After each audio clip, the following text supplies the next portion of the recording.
अब दोबारा देखिए, अगर मैं इस लेंस को पूरा कर दूं तो प्रतिबिंब कैसा बनेगा, वही बनेगा, बस और ज्यादा क्या हो जाएगा, चमकीला। देखिए चमक ज्यादा हो गई।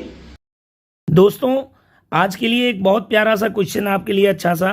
अगर आपके पास एक कन्वेक्स लेंस है और उससे किसी ऑब्जेक्ट का इमेज बन रहा है, जैसे यहाँ पर इमेज बन रहा है, ये ऑब्जेक्ट है, और अगर नीचे का हिस्सा लेंस का काट दिया जाए, नीचे का हिस्सा लेंस का काट दिया जाए या ब्लैक पेपर से ढक दिया जाए, नीचे वाले हिस्से पर प्रकाश अगर गिरे भी तो दूसरी तरफ ना जा पावे, तब क्या इमेज पर इफेक्ट पड़ेगा, इसके हमें बताना है।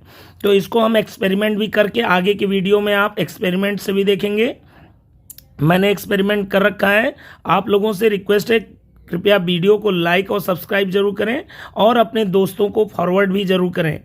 देखिए दोस्तों, अगर इस ऑब्जेक्ट का इमेज बनाना है तो हमें 3 किरणों का लॉ पढ़ाया जाता है, जिसमें से 2 किरणों से ही इमेज बन जाता है। जो किरण प्रिंसिपल एक्सिस के जो रे पैरेलल जाती है वो फोकस से लेंस के दूसरी तरफ पास होती है, जाती है, और जो ऑप्टिकल सेंटर यानी प्रकाशिक केंद्र से जाती है वो सीधा निकल जाती है। यहाँ पर दोनों किरणें काट रही हैं, यहीं पर इमेज बन जाएगा। ए का इमेज यहाँ बन गया ए डैश और बी का इमेज यहाँ बन गया बी डैश। ठीक है, अब ये बताइए, क्या ए पॉइंट से केवल 2 ही रेज निकल रही होंगी? नहीं, इनफाइनाइट रेज निकलती हैं, बट हम केवल 2 ही रेज को दिखाते हैं, 2 ही रेज को शो करते हैं, 2 ही रेज का हम जिक्र करते हैं एक बार में, जबकि निकलती बहुत सारी होंगी रेज, इनफाइनाइट रेज। अब ये बताइए, सवाल ये है, जो बाकी रेज पर्पल कलर से हैं वे कहाँ जाके लेंस से गुजर के कट करेंगी, इंटरसेक्ट करेंगी? उसका जवाब है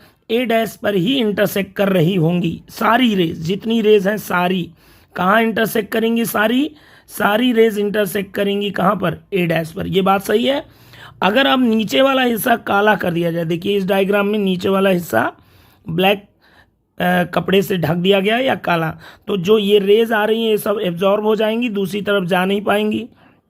अब ये बताइए, क्या ये पर्पल वाली और ये वाइट वाली, ये पर्पल वाली, ये अब कहाँ काटेंगी? अभी भी वहीं पर काटेंगी, यानी इमेज तो वहीं पर ही अभी भी बनेगा, सेम लेंथ का होगा, इमेज की लंबाई नहीं बदलेगी, बट इमेज पहले जो ब्राइटर था अब वो कम ब्राइट हो जाएगा। रीजन क्या है? इस प्रतिबिंब को बनाने के लिए, इस इमेज को बनाने के लिए ज़्यादा किरणें आ रही हैं, जबकि इस प्रतिबिंब को बनाने के लिए कम किरणें आ रही हैं। प्रतिबिंब वही बनेगा, उसी जगह बनेगा, सेम लंबाई का बनेगा, बस उसकी ब्राइटनेस कम हो जाएगी। आइए इसको एक्सपेरिमेंट करके देखते हैं।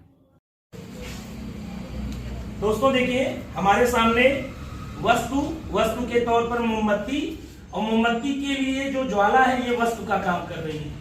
इस वस्तु का प्रतिबिंब उत्तल लेंस द्वारा यहाँ पर्दे पर उल्टा प्रतिबिंब देख पा रहे हैं, क्योंकि ज्वाला के ऊपरी हिस्से वाला नुकीला है और नुकीला हिस्सा यहाँ पर उलट के दिख रहा है। इसका मतलब वस्तु का टॉप पॉइंट ए का प्रतिबिंब यहाँ ए डैश नीचे बन रहा है, और वस्तु का लोअर पॉइंट बी वो बी डैश ऊपर बन रहा है। यानी वस्तु का प्रतिबिंब उत्तल लेंस द्वारा कैसा बनता है? उल्टा।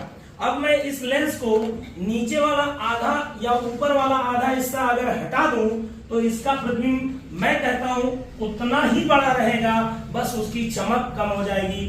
आधा लेंस करने पर इसके प्रतिबिंब पर कोई असर नहीं पड़ेगा, केवल चमक पर असर पड़ेगा। और चमक, अगर इसको आधे को हटा देंगे प्रतिबिंब वही रहेगा, चमक क्या हो जाएगी? कम हो गई। एकदम साफ साफ दिख रहा है।